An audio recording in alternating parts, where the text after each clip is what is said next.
ඔබ මේ දකින්නේ මහා ගංවතුරෙන් දවස් 13කට පස්සේ බදුල්ලේ ඔයේවත්ත ප්‍රදේශය.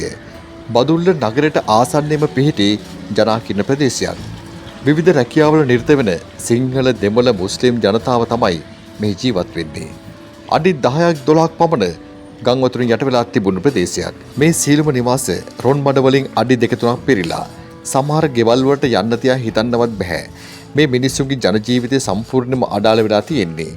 නගර සභාවල සේවකයන් වාහන 2-3ක් දාගෙන මේ ප්‍රදේශෙ පිළිසකර කරනවා. එය කිසිසේත්ම සෑහීමකට පත් වෙන්න පුළුවන් කමක් නැහැ. ඒ වගේම ස්වේච්ඡා සංවිධාන රාශියක්ම මේ ප්‍රදේශවලට ගිහින් උදව් උපකාර කරනවා.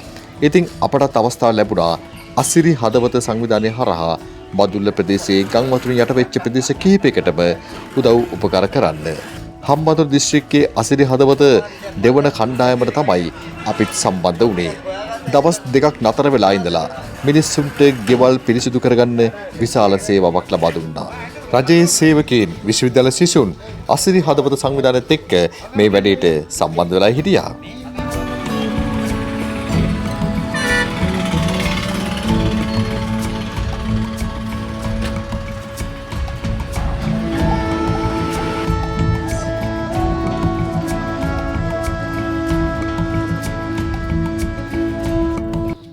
ඉතින් ඔබට මේ පේන්නේ මේ නිවෙස් ඇතුලේ තිබිච්ච හිරවෙච්ච කුණුනොඩු, පස්තට්ටු, රොම්මඩ. ඉතින් මේ සියල්ලක්ම ඉවත් කරන්න සිද්ධ වෙනවා. ඉතින් මේ නිවෙස් නැවත පිළිසකර කරලා ජීවත් වෙන්න සුදුසු මට්ටමට හදාගන්නත් තව සෑහෙන කාලයක් යාවි. පාරවල් සම්පූර්ණ විනාශ වෙලා තියෙන්නේ. තාප්ප තැනින් තැන කැඩිලා ගිහිල්ලා.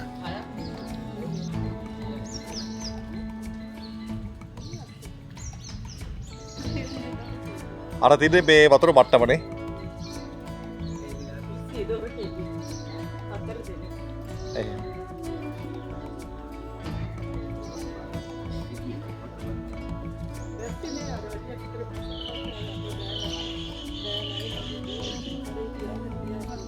ඉතින් වතුර පාර එකපාර වැඩි වුණාද? එක පාරනේ. ඒතර මූට් කරගන්න විදිහ ටයිම් එකකුත් නැහැ නේ.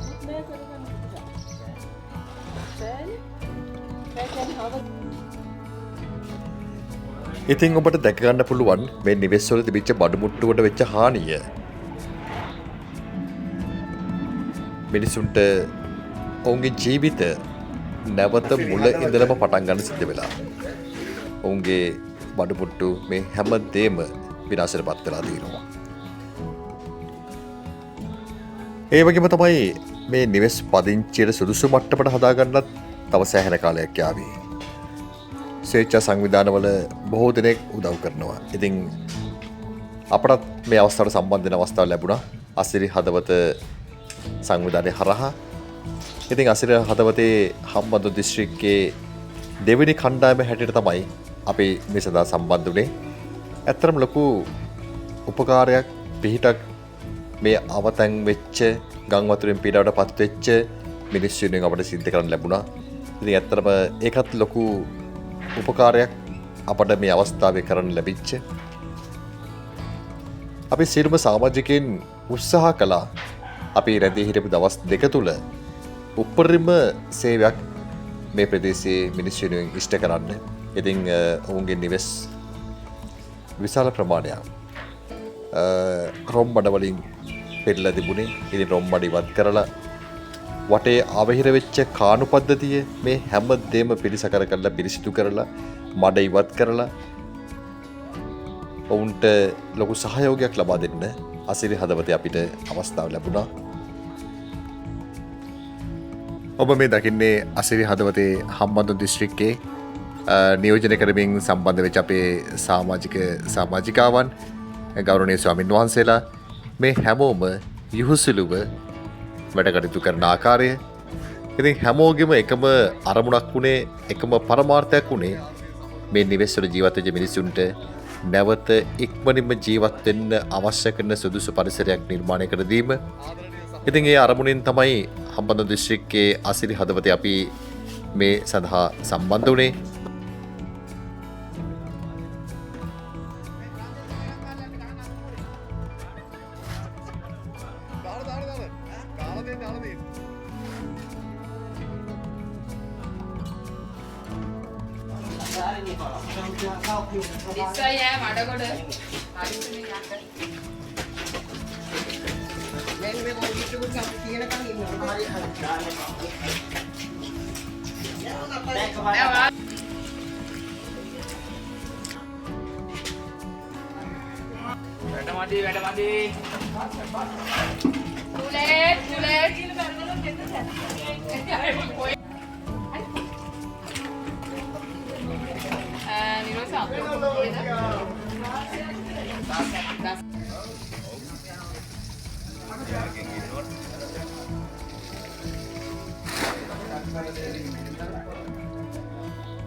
ඉතින් දැන් ඔබ මේ දකින්නේ බදුලු ඔය දෙපස ඉවුරු කොච්චර විනාශයට පත් වෙලා තියෙනවද කියලා.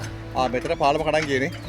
ඉවුරු කාදනට ලක් වෙලා තියෙනවා. පාලම තියෙනවා. ඒ තරම සැර වතුර පාරක් තමයි මේ සුවර් නැබේ මෙතනනේ. බදුලු ඔය හරහා ගලාගෙන ඇවිත් තියෙන්නේ. ඉතින් මේ ජලපාරේ සැර නිසාම තමයි සැඩ පහර නිසාම තමයි මේ ප්‍රදේශයේ මේ බදුලු ඔය දෙපැත්තේ තියෙන නිවෙස් වලට විශාල හානියක් සිද්ධ වෙලා තියෙන්නේ. ඉතින් ඔබට පේනවා මේ නිවෙස් ඇතුලේ ඔච්චර රොම්බඩ රැඳිලා තියෙනවද? අඩි දෙකමාරක් ආසන්න රොම්බඩ ප්‍රමාණයක් සම්පූර්ණ නිවෙස් වල කාමර ඇතුලේ සාලේ මේ හැම තැනම තියෙනවා. ඉතින් ලොකු පරිශ්‍රමයක් දරන්න වෙනවා මේක ඉවත් කරන්න. ඉතින් ඔබට මේ පේනවා අපිට සම්බන්ධ වෙච්ච අසිරි හදවතේ අපේ ආදරණීය සෞර්දයෙන් එදාමත්ම කැපකිරීමෙන් මේ නිවෙස් පිරිසිදු කරන කටයුතුට සම්බන්ධ වෙන ආකාරය මේ කාමර හැම එකෙම විශාල රොම්බඩ ප්‍රමාණයක් එකතු වෙලා තියෙනවා. මොකද මේ දවස්වල මේ ප්‍රදේශයේ කම්කරුවන් සම්බන්ධ කරගෙන මේ වගේ වැඩක් කරගන්න පුළුවන් කමකුත් නැහැ. මොකද සෑම කෙනෙක්ම මේ ගම් වතුර නිසා පීඩාවට පත් වෙලා තියෙන්නේ. අපේ කණ්ඩායම මේ ප්‍රදේශ ළඟා වුණාන් පස්සේ අපි දැකපු දෙයක් තමයි මේ ව්‍යසනයට මුහුණ දීපු මිනිස්සුන්ගේ තිබිච්ච අසරණ බව. ඒ අසරණකම අපි මේ මිනිස්සුන්ගේ මූණෙන්ම දැක්කා.